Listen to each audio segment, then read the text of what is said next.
Good morning and welcome to the Annual General and Special Meeting of Shareholders of WELL Health Technologies Corp. My name is Hamid Shabazi. I'm the chairman of the company, and with your consent, I will serve as chairman of today's meeting. Before we begin, I would like to remind shareholders that to the extent we make forward-looking statements about our business or prospects in the course of today's meeting, any such statements are based on management's beliefs and opinions and are subject to risks and uncertainties that may cause actual results to differ materially. Shareholders are encouraged to review our public disclosure documents available on SEDAR+, which contain detailed discussion of assumptions and risk factors. I now ask that the Annual General and Special Meeting of the shareholders of the company come to order. We have 4 matters of formal business to conduct today. 1, the presentation of our 2025 audited financial statements. 2, the election of directors. 3, the reappointment of Deloitte LLP Chartered Professional Accountants as auditors of the company. 4, the reapproval of the company's Omnibus Equity Incentive Plan and unallocated entitlements thereunder. Following the formal process, we will proceed with the corporate update and a question and answer period. Before we begin with the formal business of the meeting, we will go through the procedural matters. First, I appoint Eva Fong, Chief Financial Officer of the company, as Secretary of the meeting. I also appoint Pardeep Sangha, Investor Relations for the moderator of the virtual meeting. I appoint Dave Baines from Computershare as scrutineer of this meeting. And finally, I appoint Loretto Grimaldi, Chief Legal Officer of the company, to take conduct of and attend to the formalities of this meeting. Thank you, Mr. Chair. Good day, everyone. As this meeting is being held virtually via live webcast, we have determined it necessary to set out a few rules for the orderly conduct of the meeting. Number 1, voting on all matters will be conducted by electronic ballot using the Lumi virtual meeting platform. Registered shareholders and duly appointed proxy holders will be asked to vote on each matter of business. If you have not already voted by proxy, it is important that you do not vote again here at the meeting unless you intend to change your initial vote. Secondly, questions in respect of a motion can be submitted by any registered shareholder or duly appointed proxy holder using the instant messaging service available on the Lumi virtual meeting platform. Please note that there will be a slight delay in the publication of the communications received. When asking a question, please indicate your name, which entity you represent, if any, and confirm that you are a registered shareholder or a duly appointed proxy holder. Questions will only be addressed during the question period at the end of the meeting, provided that questions regarding procedural matters or those directly related to motions before the meeting may be addressed during the meeting itself. For the purposes of the meeting today, voting on all matters will be conducted by electronic ballot. Registered shareholders and duly appointed proxy holders will be asked to vote on each business item after the presentation of all business items. Once the votes have been called open, you will see the resolutions appear on screen with the option to select your vote. If you have moved into another tab while the votes have been opened, you can return to the votes in the voting tab. You will only have a certain amount of time to vote when the votes are open. With that, we will now proceed with the formal portion of today's meeting. To expedite the formal part of the meeting, I have requested that the chairman move all motions in advance, which he has now done. Thank you. The purposes of today's meeting are set out in the Management Information Circular of the company dated May 8, 2026. The company has used notice and access for delivery of the meeting materials. The notice calling this meeting was mailed to shareholders on May 15th, 2026. The Management Information Circular, the form of proxy, the audited consolidated financial statements of the company for the fiscal year ended December 31st, 2025, and the related MD&A was mailed to shareholders of the company who requested such documents. I will dispense with the reading of the notice of meeting. Copies of the Management Information Circular and other meeting materials are available under the company's profile on the SEDAR+ website and the company's own website. Our transfer agent, David Baines of Computershare Investor Services Inc., has attested to the proper mailing of the notice calling this meeting. Proof of such mailing has been provided by the company's transfer agent to me. I direct a copy of such proof of service be annexed to the meeting minutes as a schedule. The company's articles state that a quorum for the transaction of business at a meeting of shareholders is one or more persons present and being or represented by proxy, two or more shareholders entitled to attend and vote at the meeting. I have been advised that a quorum of shareholders of the company is present, and therefore the meeting is properly called and duly constituted for the transaction of business. I have received the scrutineer's report, and I direct that their formal report be annexed to the meeting minutes as a schedule. Now to the first item of business on the agenda for today's meeting. I now present to the meeting the audited consolidated financial statements of the company for the fiscal period ended December 31st, 2025, together with the auditor's report to the shareholders thereon. Copies of such documents have been mailed to the shareholders who requested such statements, and it is not proposed to read them at this meeting. As a reminder, registered shareholders and duly appointed proxy holders will be asked to vote on each business item after the presentation of all meeting business items. After the presentation of all meeting business items, I will pause for approximately 30 seconds to confirm that there are no questions on any matters before opening the voting polls. The first item of business is the election of directors.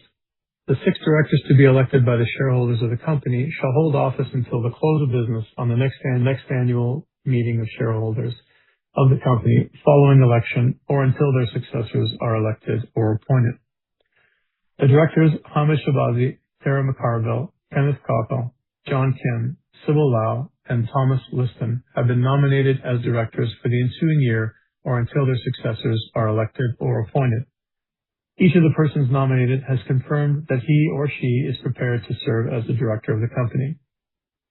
In accordance with the advance notice provisions of our bylaws, no further nominations may be made at this time. Therefore, I declare the nominations closed.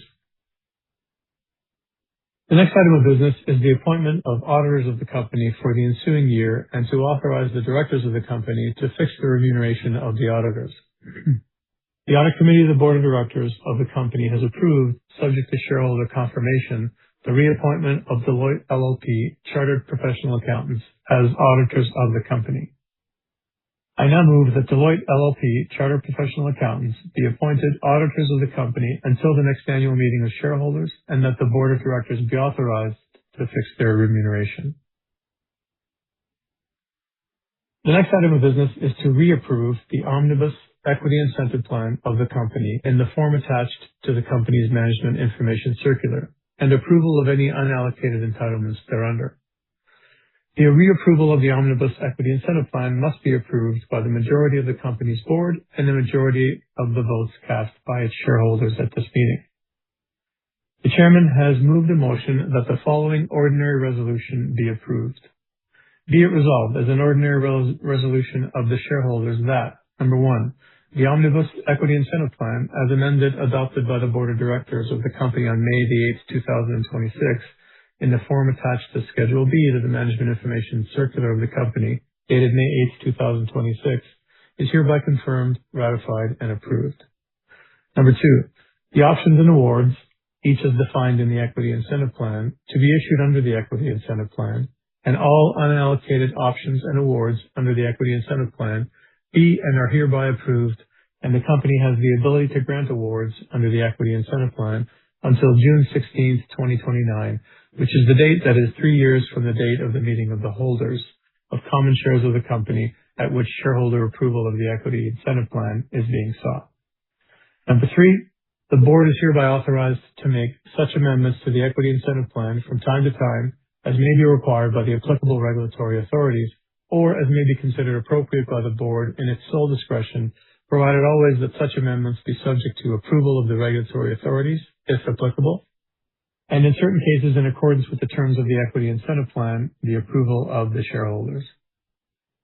And fourth and finally, any one director or officer of the company is hereby authorized and directed, acting for, in the name of, and on behalf of the company, to execute or cause to be executed under the seal of the company or otherwise, and to deliver or cause to be delivered all such other deeds, documents, instruments, and assurances and to do or cause to be done all such other acts as, in the opinion of such director or officer of the company, may be necessary or desirable to carry out the terms of the foregoing resolutions.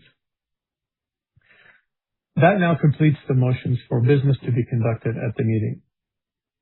I will wait approximately 30 seconds to confirm that there are no questions before proceeding to opening the polls.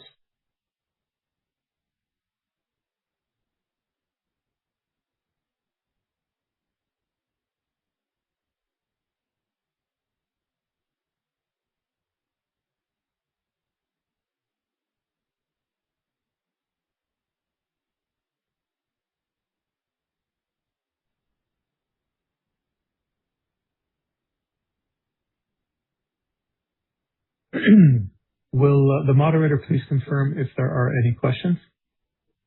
I confirm there are no questions. Thank you, Pradeep. As mentioned, voting today will be conducted by electronic ballot. I will now take a moment to ask that the balloting be opened to registered holders and appointed proxy holders. The polls are now open, and at this point, all registered holders and proxy holders who have properly logged in with their control number or invitation code and have input their password and wish to vote will be able to see on the screen all motions being brought forward at this meeting. As a reminder, if you have already voted by proxy, it is important that you do not vote at this meeting again unless you intend to change your initial vote. Please register your votes by accessing the voting page and selecting the For or Withhold buttons next to the name of each proposed director, next to the resolution with respect to the reappointment of Deloitte as the company's auditors, and by selecting For or Against buttons next to the approval of the Omnibus Equity Incentive Plan. Once the electronic balloting closes, the voting page will disappear and your votes will automatically be submitted. We will now provide registered shareholders and duly appointed proxy holders approximately 30 seconds to complete the electronic ballots.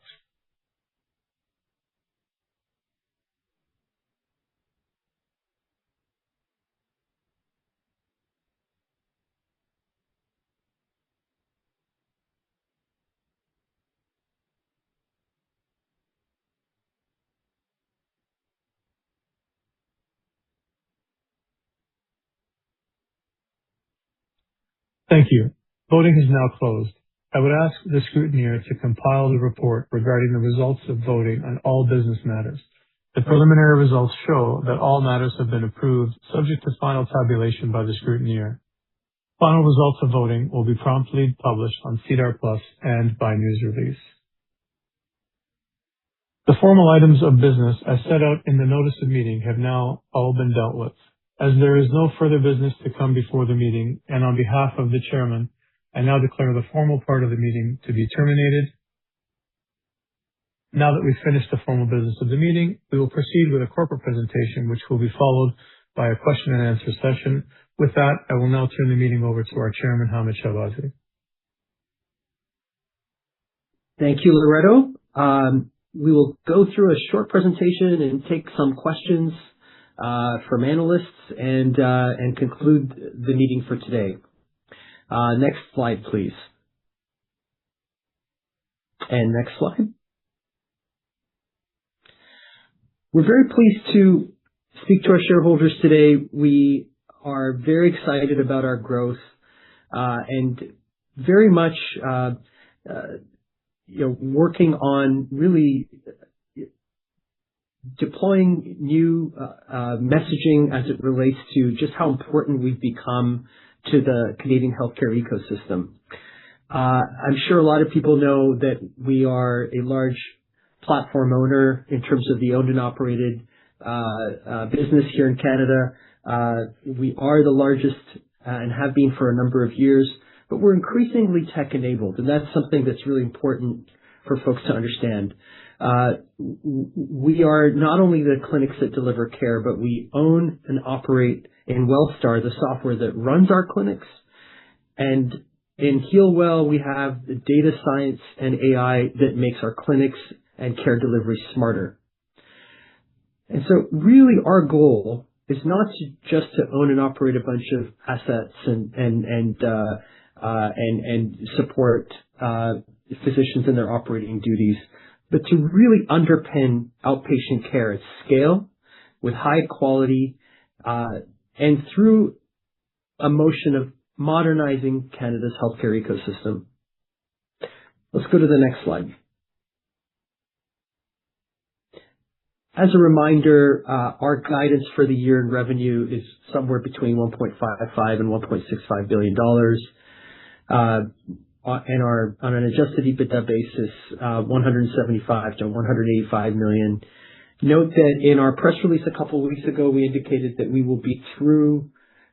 are now expecting to be through the top end of our guidance, given recent acquisitions and performance in the business. We're really pleased to be able to convey that. One of the great things about our business is that it is so defined and clear in terms of our revenue stickiness. Our revenue is about 98% of it is either recurring or highly reoccurring.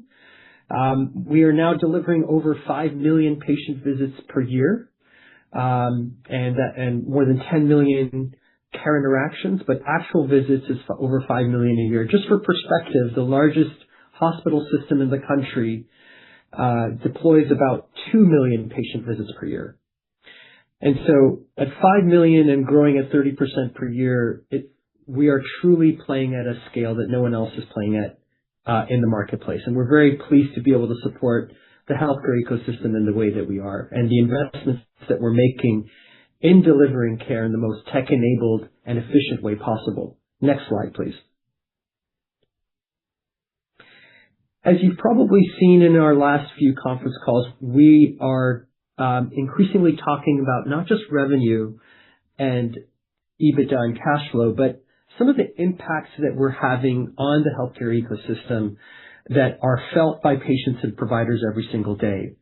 And while these show up as a byproduct in our revenues and performance, there's some really incredible stories about how we are reducing pain, provider burden, and enabling patient access and delight in our clinics. And we'll continue to do that.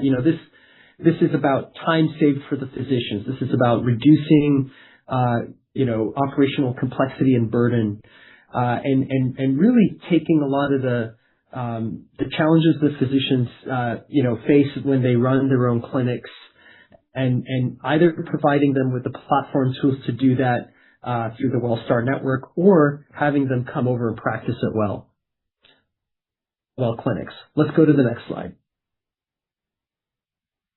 As we talked about before, we're continue to grow the network. And so this slide is being updated now. You may have seen it in our last conference call, but we are now at 270 clinics in the country. So growing quickly.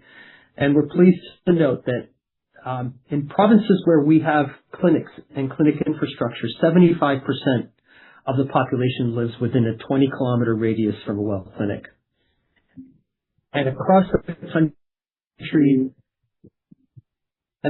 country, we are at 70%, regardless as to whether or not we are in a province that has Well infrastructure. Next slide, please.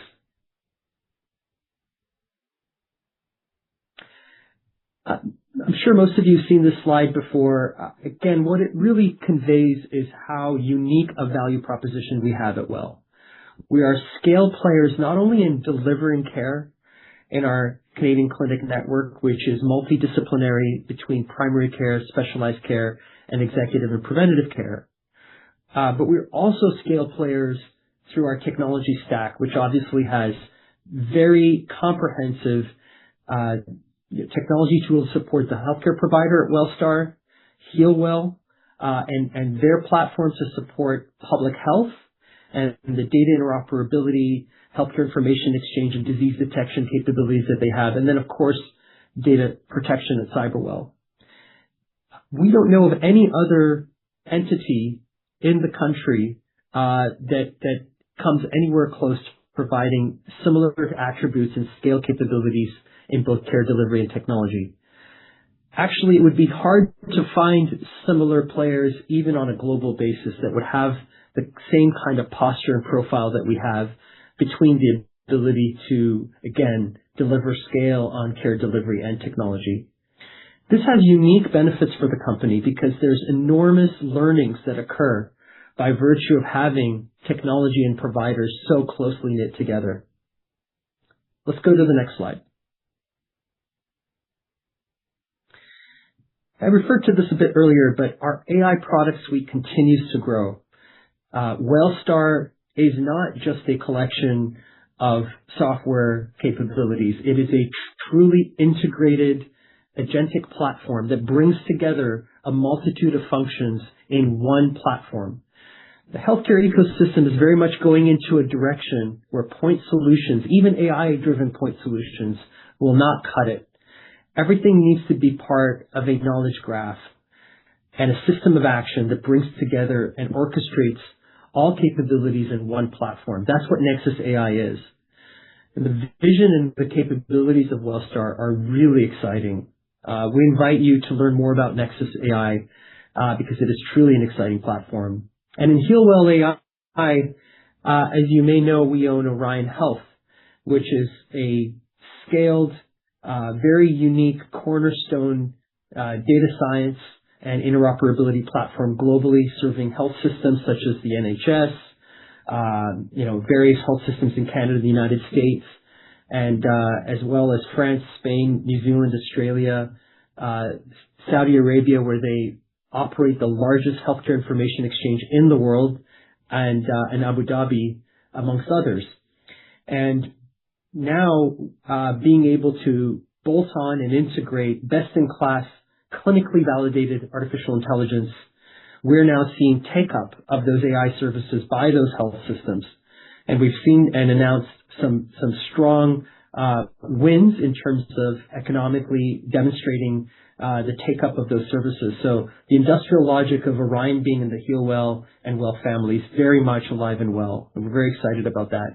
Above and beyond that, our clinically validated AI, which is clinically validated with over 40 peer-reviewed published papers in esteemed publications, those clinically validated algorithms are at work essentially screening and identifying high-risk patients.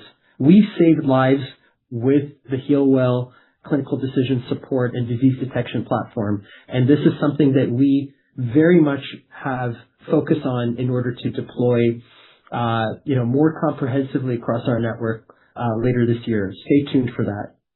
Let's go to the next slide.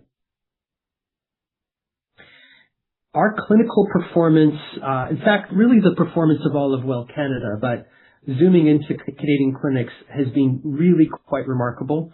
Our multi-year CAGR growth here on revenues has been at 47% and on EBITDA has been 44%.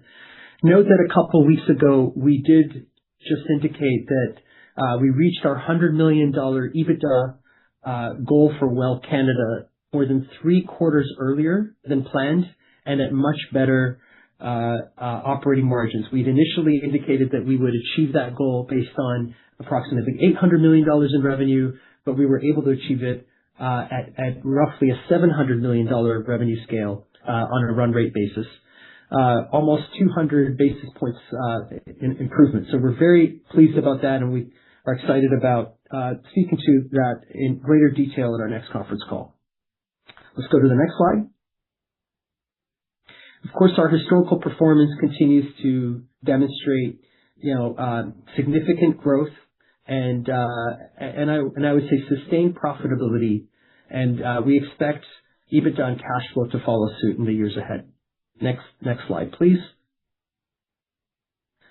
Couple of new members of the management team that we've announced recently. Very pleased to repeat that here for you today. Derek Clark has been appointed Chief Operating Officer of the company. Derek is a very experienced healthcare executive who's been running scaled and significant teams in healthcare across Canada for a couple of decades now. He had significant responsibilities at General Electric, GE Canada, particularly with a focus on radiology for a number of years. before going to Calian, where he ran the healthcare P&L there, in addition to other diversified services. We're very pleased to have Derek join us. It's already been a big boost to our team. And then most recently, we have appointed Dr. Andrew Bond as Chief Health Officer. Andrew was previously the CMO at Green Shields Insurance. He brings a wealth of experience in healthcare, and he is now going to be not only leading our clinical side of our business, but also public sector, where he brings a wealth of experience. So a portion of Dr. Bond's responsibility will be to have all the medical directors and CMOs of our business reporting into him, and then also really driving and strategizing bringing together the various different components of our business as part of one holistic public sector strategy. When you combine the capabilities of WELL Clinics with WellStar and HealWell, we really have an incredible ensemble of capabilities, and Dr. Bond will really be bringing that together and sharpen our messaging with public sector. There's lots of opportunities there, particularly at a time when the country's focus is to source more sovereign-based solutions. There are very few companies at the scale that WELL and the WELL Group is playing in, and so bringing Dr. Bond on board really gives us tremendous capability in this area. So stay tuned. And of course, Dr. Michael Frankel, who was previously the CMO, is no longer the CMO, as Dr. Bond has taken over that sort of chief clinician position. Dr. Frankel continues to focus in his core area of president of Canadian Clinics. Let's go to the next slide. One of the things that I'd like to point out is coming your way is our fifth Impact and Sustainability Report. We're very excited about this year's report, which is called Built for This Moment in Healthcare. The three key pillars will look familiar to you. They've been slightly updated to pillar number 1 being provider and patient obsession. Our focus, this really reflects our focus on wanting to make the lives of our providers and patients better by delivering care, providing patient access, and improving the tools and the circumstances in which care can be provided. And secondly, of course, as part of our risk management and platform, really advancing AI responsibly with very strong governance and data protections. And then last but not least, continue with our focus on people and community and really deliver for the people that work not only in our clinics. We are now 7,000 people, well over 7,000 people at WELL, but also all the different communities that we touch across the country. We're becoming increasingly an important staple that's very much with roots in the marketplace and in communities across the country. And we can see that as anchors in the community, we're being relied upon, and we're here to really support patients in the community. And so please look out for this report. I think you'll really enjoy it. A lot of hard work and effort goes into creating a quality report that really speaks to we call it a sustainability and impact. Some people call it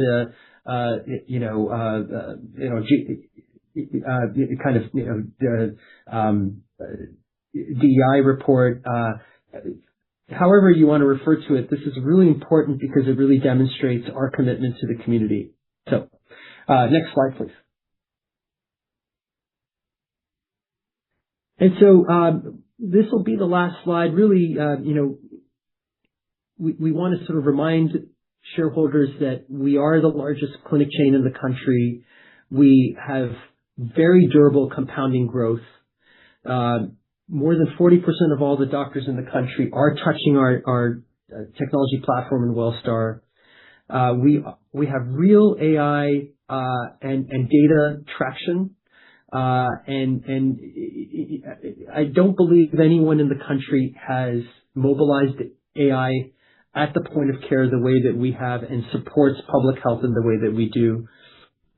We are per share compounding and we'll continue to, especially with some of our higher margin focused acquisitions and focuses in terms of driving improved margins across our clinical businesses.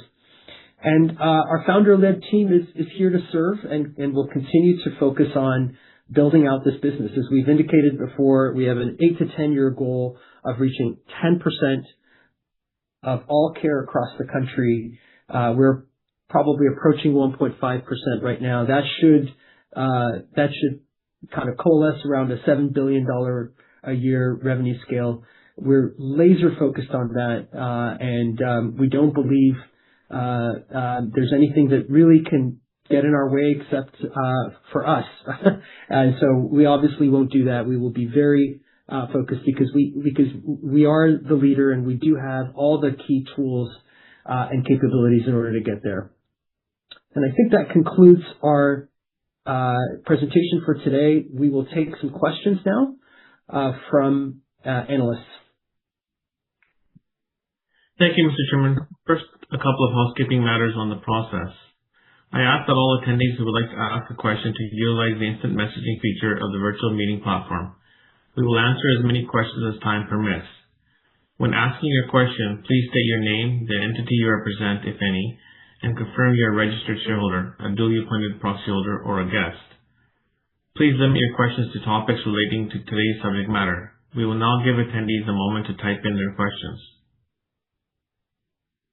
For each question we answer, we will summarize the question and read out loud the name of the person who asked such question, and if applicable, the entity such person represents. We would like to remind you that questions which were already answered or that are redundant or repetitive will not be published nor answered.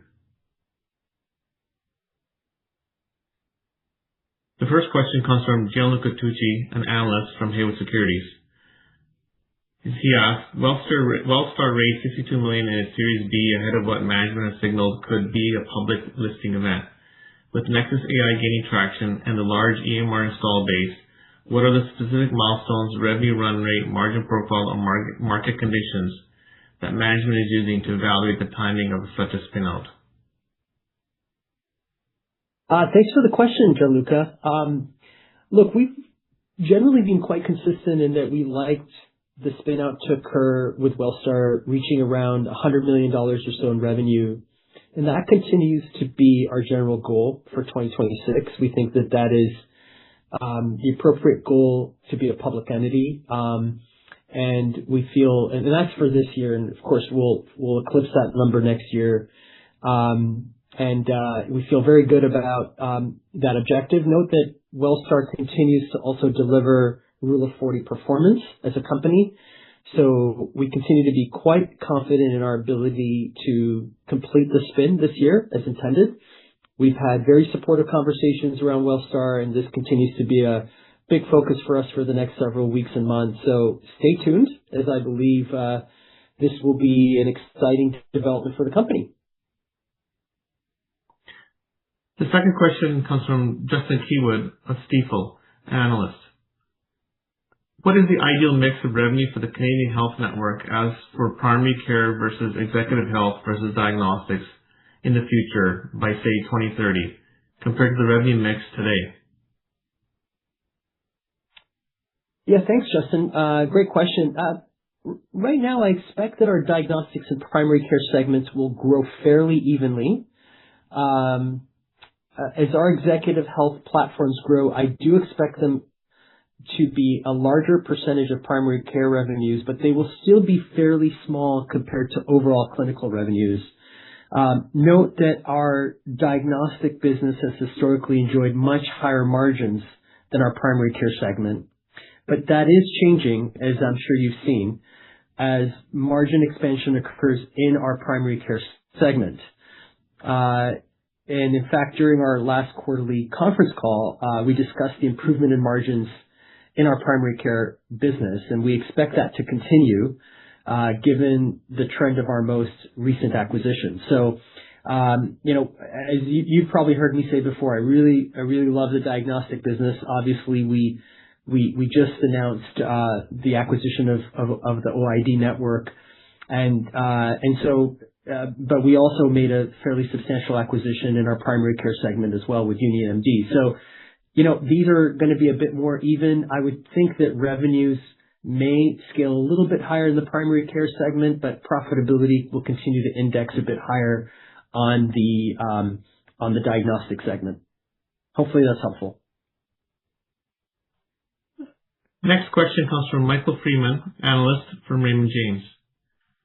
He asks, as WELL increases the scale of its Canadian clinic acquisitions, what are the company's ROIC, return on invested capital, expectations on these investments over time?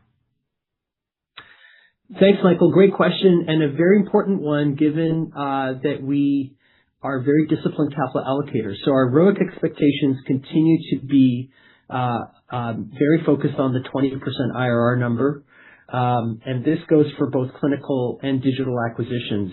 It's harder, of course, to do that on the digital side, but we found that it continues to be a very important goal for us.